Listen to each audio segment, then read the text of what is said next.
Bienvenue dans l'entretien de l'intelligence économique, l'émission consacrée aux acteurs de la mondialisation. Aujourd'hui, même la pauvreté est devenue un marché concurrentiel. Et dans ce secteur économique, plusieurs modèles s'affrontent. Pour résumer à grands traits, on peut distinguer deux concurrents. D'un côté, l'approche américaine qui privilégie les capacités de l'individu à s'en sortir par lui-même, et de l'autre, le modèle européen, particulièrement français, qui lui protège l'individu.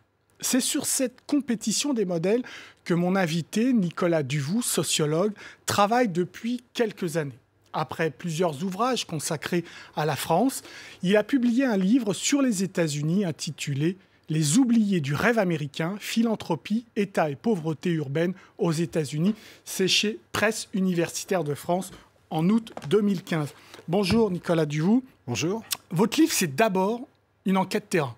Oui, d'abord, la pauvreté, il faut la voir. Il faut entrer dans les quartiers. Et aux États-Unis, les quartiers pauvres, ce sont des quartiers dans lesquels les minorités ethniques sont concentrées. Donc, à Boston, j'ai enquêté auprès d'une fondation qui intervenait dans les quartiers noirs et hispaniques. Alors, ce n'est pas des quartiers faciles, vous l'avez dit. Vous avez passé combien de temps avec eux ? Alors, en 8 mois d'affilée, et puis je crois qu'un des intérêts de l'enquête, c'était de revenir régulièrement. Donc pendant 2 ans, je revenais pour rencontrer les gens, voir comment leur vie avait changé ou pas.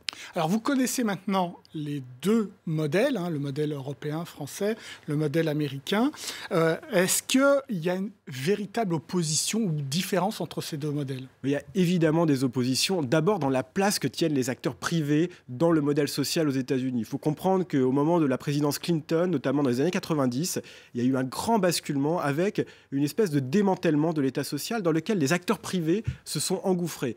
On connaît très bien Bill Gates et sa fondation avec tout ce qu'il fait en Afrique contre les maladies. Mais par exemple, dans le secteur éducatif aux États-Unis, Bill et Melinda Gates, leur fondation, sont un acteur majeur aujourd'hui.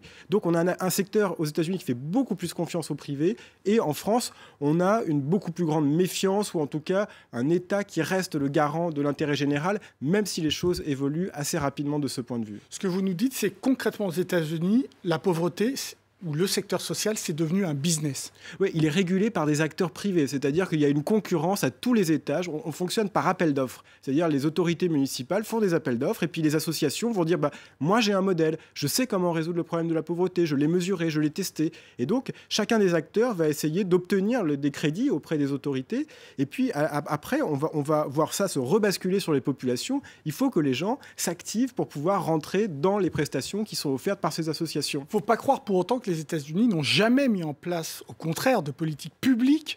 Les années Johnson et Kennedy étaient très fortes là-dessus, sur le social. Ça, c'est un point fondamental. On a une vision des États-Unis aujourd'hui qui est post-Reagan, post-années 80, post-néolibéralisme, alors qu'en fait, dans les années 50, 60, 70, il y a eu des grandes politiques sociales.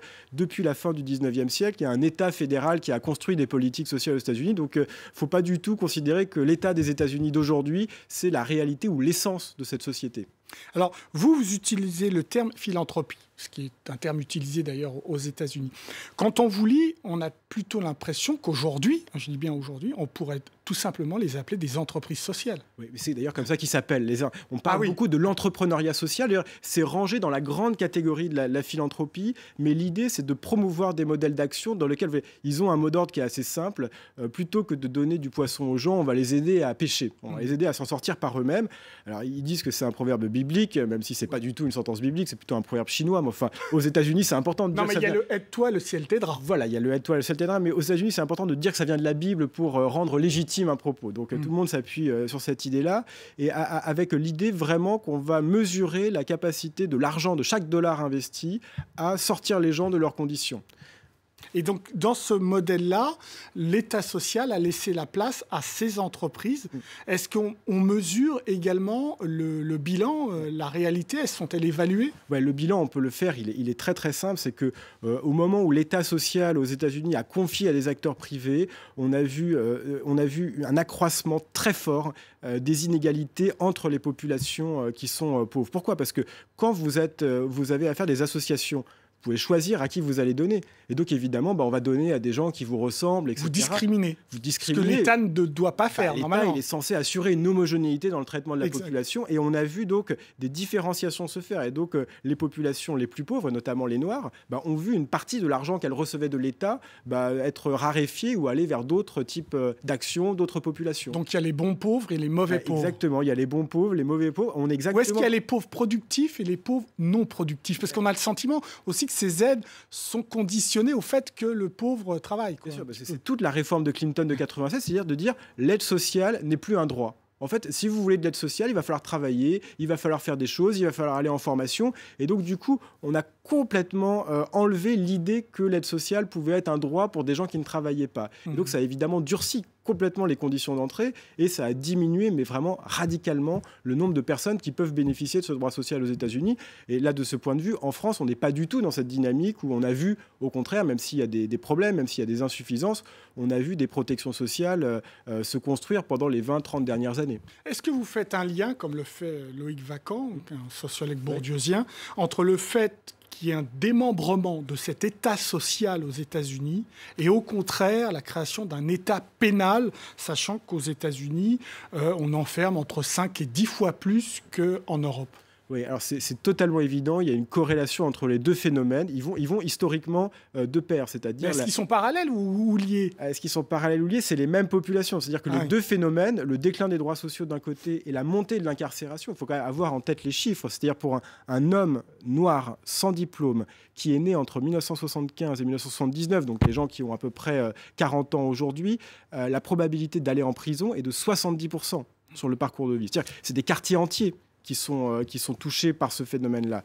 Et donc, évidemment, ça diminue les ressources des gens qui, du coup, sont appauvris et qui n'ont même plus le droit au logement social, qui n'ont plus le droit à des prestations. Donc, les deux phénomènes contribuent à la fragilisation des populations pauvres et des Noirs en particulier. Et d'un autre côté, c'est un business aussi, les prisons.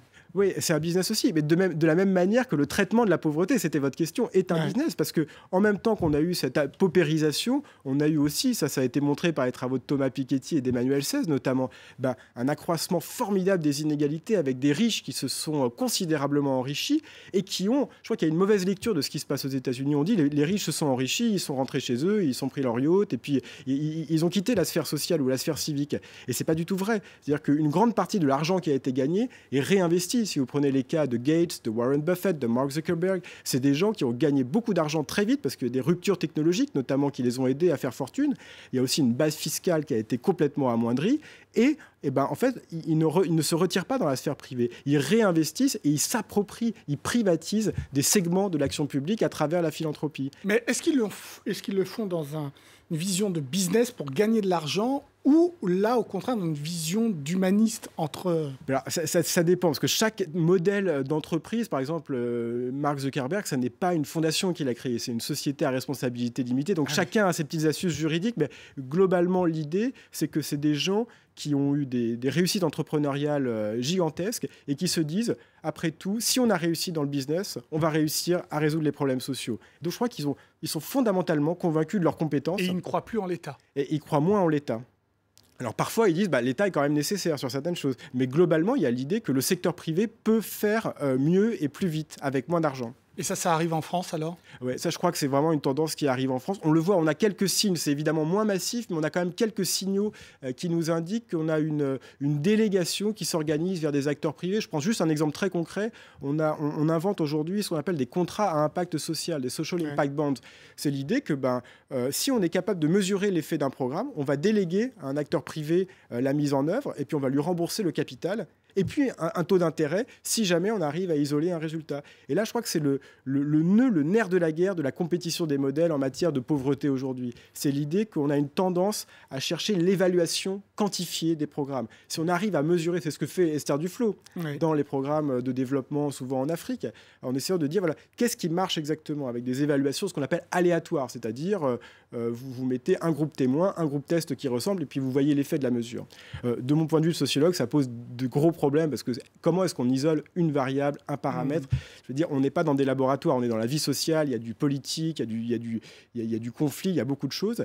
Mais quand même, l'idée, c'est que quand on va arriver à montrer l'effet de quelque chose, on va obtenir de nouveaux financements. Et ça arrive par la Grande-Bretagne, Oui. avec cette troisième voie blairienne. Tout à fait. Et on le voit très bien sur la philanthropie, sur les social impact bonds.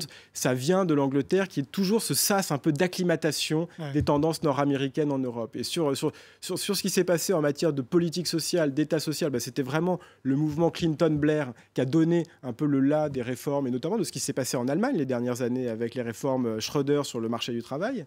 Et puis pour les social impact bonds, c'est tout à fait évident que c'est l'Angleterre, au Royaume-Uni, qui est vraiment le lieu de développement, d'expansion de ce genre de programme. Alors ça part des États-Unis, ça passe par la Grande-Bretagne, ça touche l'Europe. Est-ce que cette bataille des modèles peut avoir un impact aussi sur des régions comme l'Afrique qui pour l'instant n'ont pas de modèle social ? Oui, c'est d'autant plus fort qu'en Afrique, vous n'avez pas d'État, souvent d'État social qui sont en capacité d'avoir une couverture de la population. Donc des acteurs philanthropiques qui arrivent avec des modèles, des moyens humains, de l'expertise et puis une volonté de mettre en lumière leurs résultats, ils prennent dans certains cas une place qui est équivalente ou concurrente avec celle des États. On l'a bien vu dans les traitements d'Ebola par exemple, où on avait des fondations, notamment la fondation Gates, qui sont très actives sur des problèmes et qui ont parfois une capacité d'intervention financière qui est à la même hauteur que celle des États. Vous dites qu'en France, c'est à peu près, ça brasse la philanthropie 3 milliards d'euros. Oui. Aux États-Unis, on est dans... Ouais, on est à 350 milliards, donc c'est pas du tout là. Mais je veux dire, historiquement, la philanthropie, ça a été construit aux États-Unis comme la manière pour des acteurs privés de participer à une société dans laquelle ils arrivaient. Et donc, il y a cette idée qui est très forte de rendre à la communauté ce qu'elle nous a donné. Les gens qui ont fait fortune disent, il faut que je rende. Il y a moins d'État, il y a moins d'impôts, mais même si ça, on pourrait discuter, parce que ça n'a pas toujours été le cas. Vous l'avez dit, sur les années 50 et 60, il y avait des impôts sur les riches qui étaient énormes. Mais du coup, c'est beaucoup plus institutionnalisé. Et ce qu'on voit en France aujourd'hui, c'est qu'il y a le sentiment que l'État ne fait pas bien son travail et que donc peut-être des acteurs privés vont chercher à intervenir plus. Et en même temps, il faut quand même dire aussi que l'État a aménagé des dispositifs fiscaux qui permettent, par exemple, d'échapper à l'ISF si on fait des dons assez importants. Merci beaucoup, Nicolas Duvoux. L'émission est terminée. Comme d'habitude, vous pouvez la retrouver sur france24.com. Au revoir.